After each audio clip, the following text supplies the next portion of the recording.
Isang huling example na babanggitin natin dito sa ating closing. Mga kapatid, kwento po tungkol dun sa Israelitang bata. Makikita nyo yan sa Ikalawang Hari 5:1 and 2. Basta sa account na yun. At itong dalagitan na ito, nairoon na ito kanino? Pinaaman. Gaya na alam nyo, itong bata na ito, ay balik sa magulang. Ito ay dinalang bihag, ginawang alila doon sa bahay ng mga pagano. Mag-isa lang siya doon. Meron bang pag-uusip? Oo, meron. Doon sa video ng pambata na napanood natin, di ba? Sinusungitan siya ng mga tao doon. Gusto niya mag-informal meeting. Wala, i-snap siya.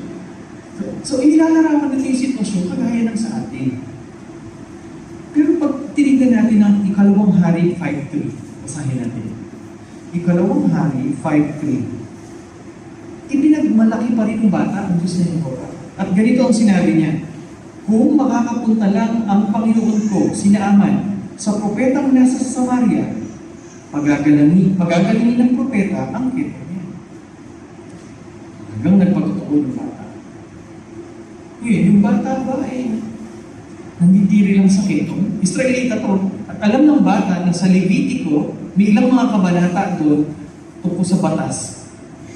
Sakit ito. Mahirap talaga sa mga Israelita pag yan ang sakit. Ito kayong bata, naawa lang doon sa mga inaalagaan yung bata. Kawawa naman sila. Yung daddy nila may ketong, gano'n. Naawa lang kaya ito. Hindi po. Posible, pero ang talagang pinanggagalingan ng determinasyon ng bata ay maipakilala niya sa lugar na iyon ang tunay ng Diyos. At alam natin kung anong nangyari, gumaling si Naaman. Anong epekto?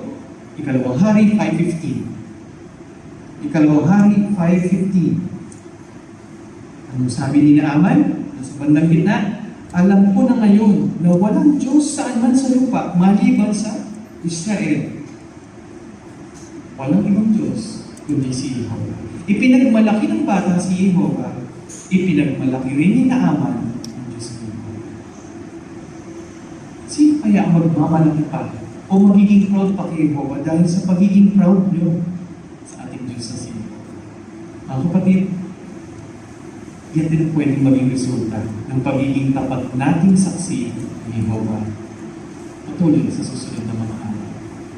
At hanggang sa bagong sanlibutan, syempre, forever, walang hanggang tayong magmamalaki sa ating Diyos o ipagmamalaki ang ating Diyos na si Yehova. Huwag tayong magpahudol o magpaskam sa sanlibutan na ito. Huwag tayong maniwala sa mayayabang mga tao na nagsasabing ang kayamanan nila, ang lifestyle nila, ang happy-go-lucky na buhay nila ang pinakamaganda.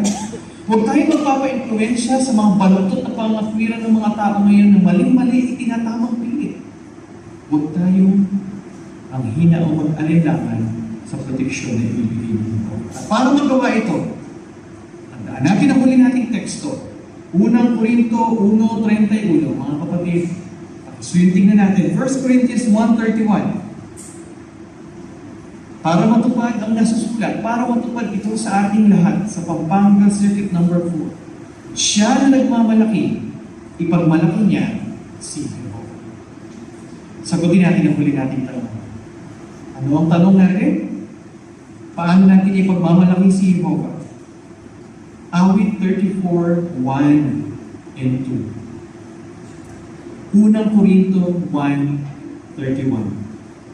Pinupuri natin si Yehova dahil sinusuportahan at pinapatnubayan niya tayo. At gustong-gusto nating sabihin sa iba ang tungkol sa Kanya. Pinapatnubayan niya tayo at gustong-gusto natin talaga sabihin sa iba ang tungkol sa Kanya. Mga kapatid, proud sa inyo ang Diyos ni Yehova. Buti na lang nakilala natin si Yehova at makakaasa tayo, kilala niya tayo.